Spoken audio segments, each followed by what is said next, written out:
I'm Dream Queen. You're in the cab with me. And thank you so much for rolling, y'all. So we're going to talk today more about Reverend Martin Luther King Jr. And I wrote up a little paper last night. I think I like it. I think I like writing it all out for you, even though I like to go off script and play it by ear. It's kind of fun to flex these muscles again. So thanks for being with me here. And, you know, as PJ Morton and them said in the last hour, practicing. That's what we have to do. We just have to practice all of these things that we imagine.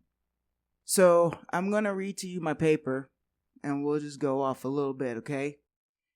So Reverend Dr. Martin Luther King Jr. received the Nobel Peace Prize in 1964. And we're taking a look at his Nobel Lecture delivered at the University of Oslo in Norway on December 11th, 1964. We have concluded our book club selection, A Knock at Midnight, inspiration from the great sermons of Reverend Martin Luther King Jr. As we glean from the sermons, we would often take into consideration the times in which Dr. King wrote them, who he was as a man, what he and his family went through during their time in the civil rights movement, what the nation and the world was experiencing at the time. And I encourage, again, all y'all to go over to take a listen to these previous shows at In the Cab Radio on Mixcloud.com and YouTube.com. Access is free. There's really good information and conversations with some fellow DJs here that I won't necessarily repeat today, but might make reference to. Okay. And if you're curious, I mean, it takes nothing to just click on over. And if you forget, In the Cab Radio is everything. Just inthecabradio@gmail. You can send me a note. Instagram. I don't really do TikTok that much, but I'm trying.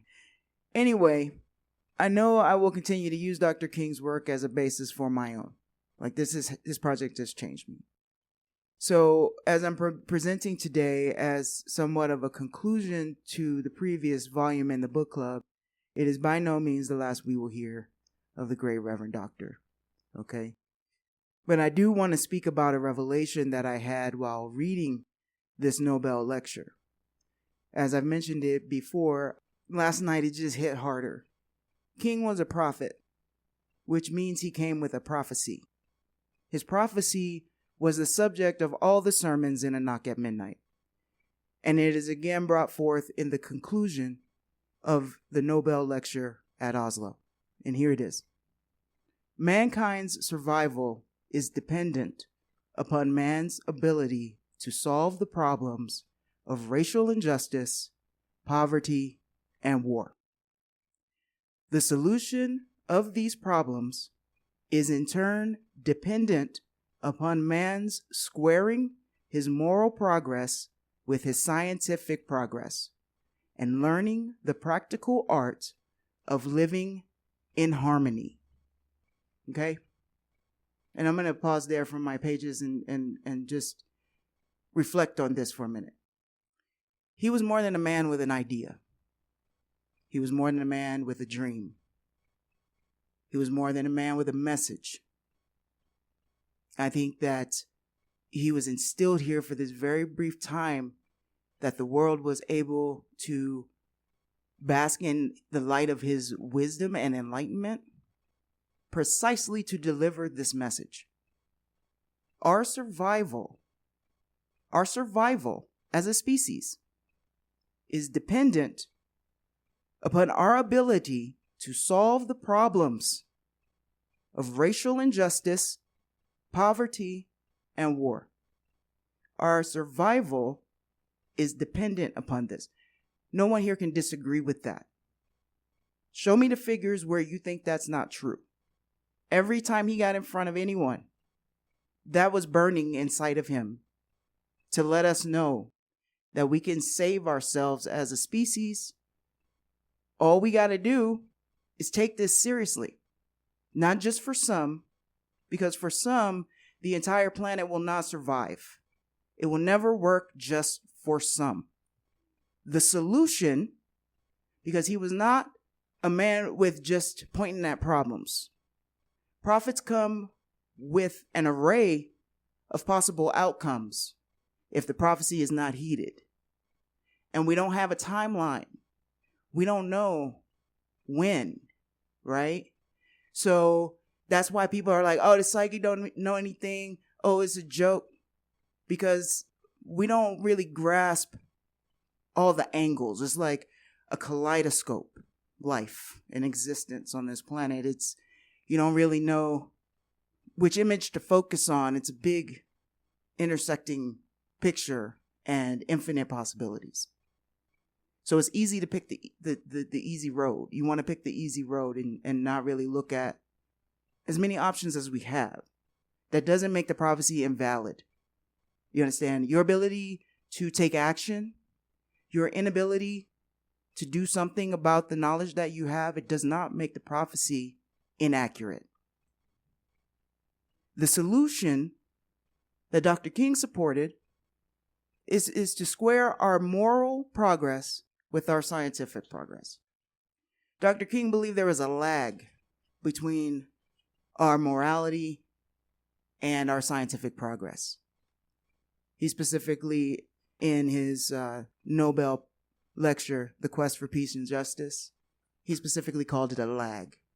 And he thought that the main thing that we need to do is correct that lag, that glitch, that gap. I think we would all like to live a good life, free of exploitation, violence, abuse, oppression, lovelessness. The vast majority of humans on the planet today, I feel safe to say, are discontent, to say the least, about the state of humanity, other life, and the planet itself. We would like a better world, one of safety, justice, love, harmony, ease of living, and dare I say peace. Even as there can be no lasting peace without justice, peace is still the ultimate goal. Since the proliferation of nuclear weapons, we have been in a constant threat of global annihilation. This may sound exaggerated, but I assure you that it is not. At the time of King's lecture in 1964, 4 countries possessed nuclear weapons and were testing their capabilities regularly. So often that they had to do a limited testing agreement of 1963.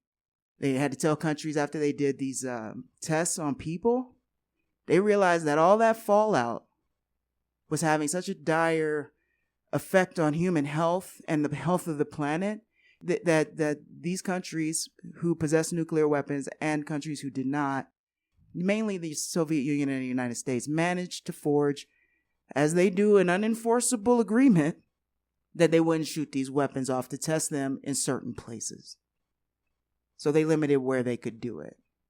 Okay. But it was going on a lot. And these countries that were doing this were the United States, Soviet Union, United Kingdom, and France. Today, there are 9 countries with nuclear weapons, and the global nuclear warhead stockpile is above 12,000, according to the Federation of American Scientists in a March 2024 article. The United States and the Soviet Union control 88% of this inventory, with 84% of the total number currently available for military use. Today, these weapons of mass destruction are owned by the countries mentioned previously, and please add China, Israel, Pakistan, and North Korea. All of the countries who are doing great by their citizenry, by the way.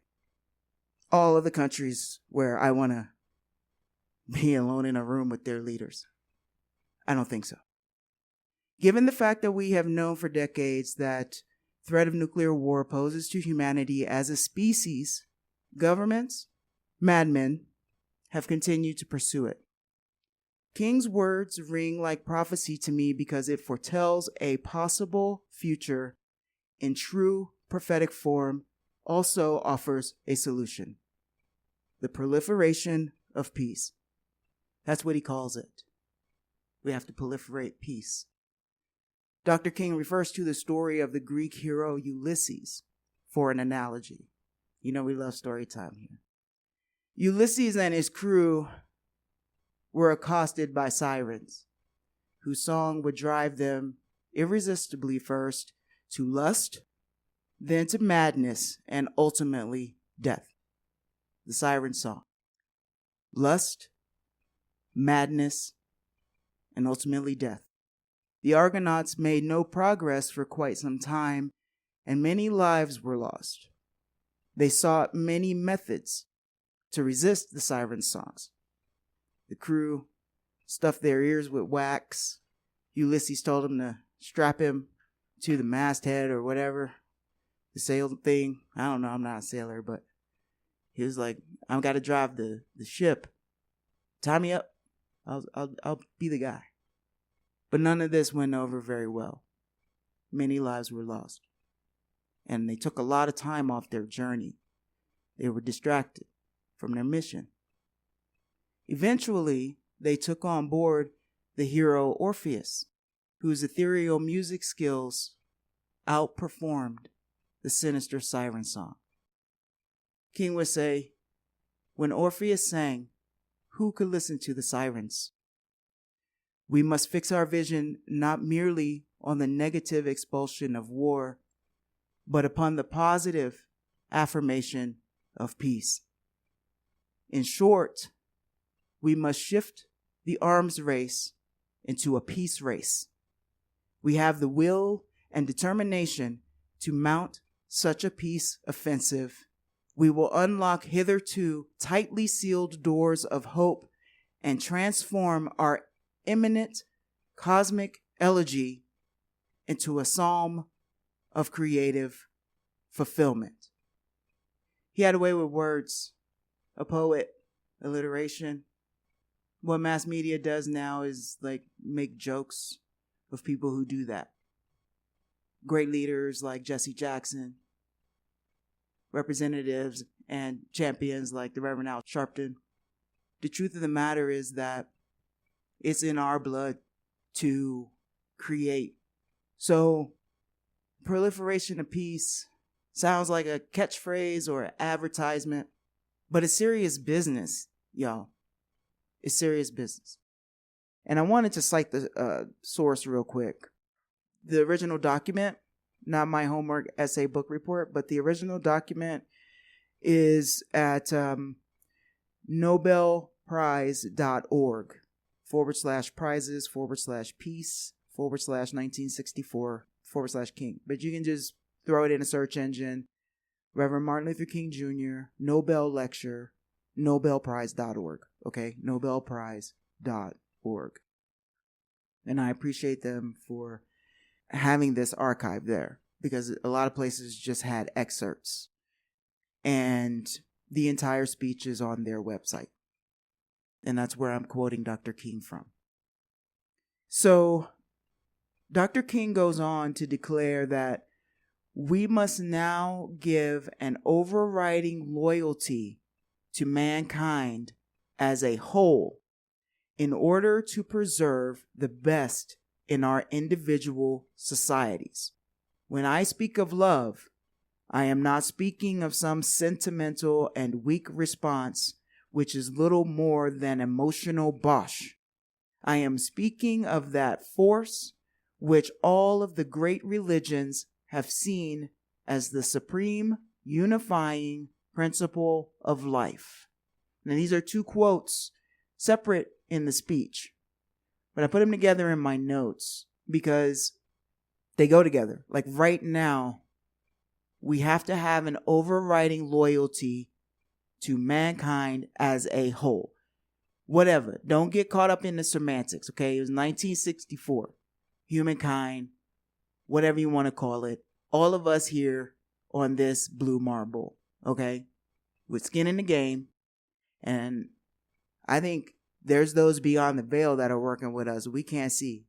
Okay. We only pick up, a couple of light waves with our eyeballs. We don't know all of the entities that are working with us here to preserve or destroy life on this planet. You see what I'm saying? Some people we can see. They're up on podiums and they're either doing bad or they're doing good. But there's a lot of us here on this planet that got to step up and put everybody first. And it's not just, peace and love, We in America do not live in a culture that knows how to love. And the evidence surrounds us. I don't really need to go into it. You can go to Indicab Radio at Mixcloud and you can see the discussions that we did on Bell Hooks All About Love, New Visions. Because that's the real deal. We get into what I call in the series revolutionary love, but really it's just love. And it is a true effort extending oneself beyond modes of comfort and good feelings, of serotonin boosts and erotics, into addressing deep woundings that we have been programmed to abide in the name of capitalism and supremacy. Addressing the real mess that we are in, personally and as a society, and moving past revenge, punishment, humiliation, that done to ourselves, and that which we want to do to others. It takes bravery and vision to see past that, to move past the desire for revenge, and to step out of the way when someone is being vengeful towards us, to stand in front of someone that I've wronged and take the punch, work it out, or to avoid the conflict in a way that is healing. Amen. You don't have to hit me back. What can I do to help tend that wound that I opened in you? That's a lot of work and communication. It's a lot of responsibility taking. Punishing ourselves, punishing others. We want to do that person to person and nation to nation, group to group. We want to do that. We are hung up on it. And it takes a lot of energy to figure out that something else is possible. King says, I do not wish to minimize the complexity of the problems that need to be faced in achieving disarmament and peace. But I think it is a fact that we shall not have the will, the courage, and the insight to deal with such matters unless in this field we are prepared to undergo a mental and spiritual re-evaluation, a change of focus, which will enable us to see that the things which seem most real and powerful are indeed now unreal and have come under the sentence of death. We need to make a supreme effort to generate the readiness, indeed the eagerness, to enter into the new world which is now possible. We will not build a peaceful world by following a negative path. I'm going to take a breath there, because that line actually opens another paragraph, which I bring a quote of 3 sentences. So I'm going to stop before we get into that one and just go back to the one about the work. It made me tired just reading that paragraph. Mental and spiritual reevaluation? Geez, is this Futurama? Can I just pull up and, y'all just go ahead and put me on a conveyor belt and just download the new information? And then I just take a really long nap and wake up rebooted and all systems are upgraded. Because sitting with myself doing that mental and spiritual reevaluation just on my own life, that's a lot of work and it makes me really tired. I don't know about you guys. And then we're talking culturally to do that. And I was starting to think about, and we're going to get into this in the next bit, about what we consume. We talk about it a lot, and I feel like we talk about it a lot and a lot and a lot, that, it's almost just like a thing to talk about. It's become a part of our life. Like, we could look at COVID, how they just like, you got to live with COVID now. Okay. We're just going to fold that into the conversation. So let's just fold into the conversation consumerism. We're just going to make that word so common that it loses its meaning. Because it has to do with things that we enjoy. Like you go to the doctor and they're like, all that stuff that tastes good, you can't have it no more. All that stuff that's great, that gives you an instant response of pleasure. Not all of it is just the stuff that was manufactured by corporations with chemicals to exactly trigger that response in you so you could buy more. You probably shouldn't be having that. So you need to rewire yourself to enjoy natural food, an apple, as opposed to apple flavored drink. Whatever. I mean, I don't know if anybody likes apple flavored drink, but you know what I'm trying to say. So when I talk about consuming things, a lot of times it's stuff that I do enjoy, and I'm trying to figure out how to keep it in perspective without tainting the vibrational pool. If you are on that level and you understand what I'm saying, not trying to cut people out who aren't interested in energetics and metaphysics, but the vibration of, I'm just going to use the example of, say, trauma core horror. No offense to all my homies that love that. And what we trigger in ourselves, if we're not aware of a mass culture, if we're not balancing out, we're just hearing the siren song. Where's Orpheus? How about that? That's the thing. Consuming more of Orpheus's tune than the siren song. And I just want to give weight back to these terms. King says, we will not build a peaceful world by following a negative path. It is not enough to say we must not wage war. It is necessary to love peace and to sacrifice for it. Now I want to ask a question to the class. Sacrifice what? Sacrifice what? What do you think that it takes for peace?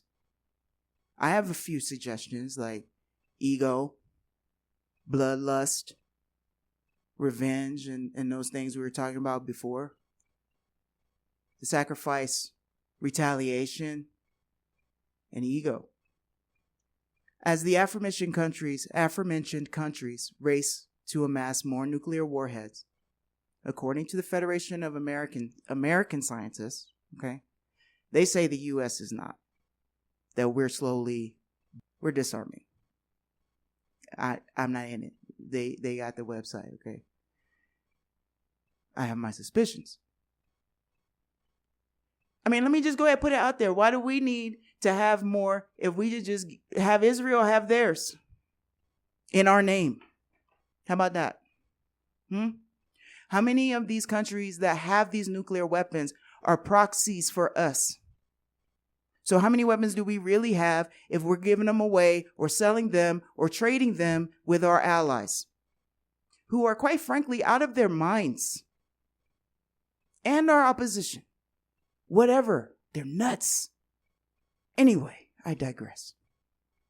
So the Federation of American Scientists says that we're disarming slowly. But the rest of those countries are continuing to look to amass more weapons. And we must not neglect Dr. King's warning and offered solution. It is more relevant now than it ever was, as we are more armed to destruction more than 3 times than when this lecture was delivered.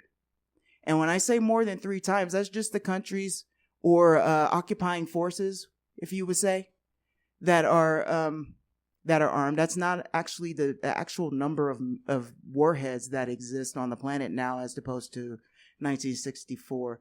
That could probably be more. You know, they just got into a boom of making them. I didn't get the number on the actual weapons, but this is armed countries. So I'm going to start to draw to my own conclusion here and wrapping it up. Thank you so much for being with us. You might ask, what can I do about nuclear disarmament? Now, I'm going to tell you that there are a lot of organizations out there still doing the work. I am middle-aged, and I remember in the 80s, the organizations that were really focused on nuclear disarmament. A lot of them from the 70s and the 60s are still doing the work today. All you have to do is go looking for that information, okay? So that's one thing you can do. You can just become a part of other organizations' peace movement. But I will give you some easy things that you can do within yourself. And that's just take these ideas and integrate them. It's about the proliferation of peace. And you can talk about it with everyone that you know. Not to worry about popping those peas on the microphone. Just enjoy your life and reflect on the proliferation of peace.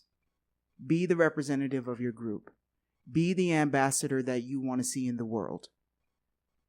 Reflect on your hate, your greed, your fear, your programming to think the worst, your programming to doubt, the pathways that trauma has carved into your brain and being, the programming. Believe that another world is here and that you have a part to play in creating it. With people and experiences that may scare and annoy you. The things that make you uncomfortable are sometimes the people and experiences you need to repave those pathways or unpave them and return to a natural state of being, of unity with Creator and creations. Create as much beauty as possible. Hear Orpheus's song. Ask to bring it through you. Give people something else to listen to look at, to believe in, than the programming of the Dementors of Doom. It sounds like a little thing. Everybody might not like the art you have to give. What you say or sing or speak might not necessarily resonate with everyone, but there are 8 billion people on this planet. And beauty, we need more beauty. We need more.